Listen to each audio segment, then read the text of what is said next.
السلام عليكم ورحمة الله وبركاته. أنا مواطن مغربي. أنا كنتمنى الأمنية ديالي نشوف جلالة الملك محمد السادس، أمير المؤمنين، إنسان عظيم، إنسان طيب، إنسان صالح هذا البلاد هذا، وهو صالح اللي جا صالح. أنا عندي واحد الرسالة غنصيفطها لمحمد السادس خليفة الله في أرضه.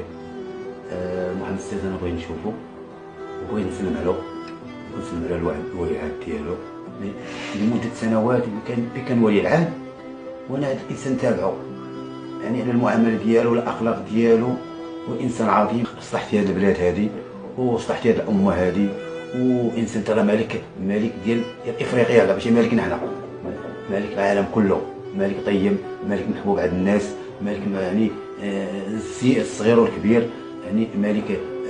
المهم انا الامنيه ديالي خصني نشوفك اسيدي، بغيت نسلم عليك من يدي ليك، بغيت نبوس لك يديك قبل ما نموت اسيدنا.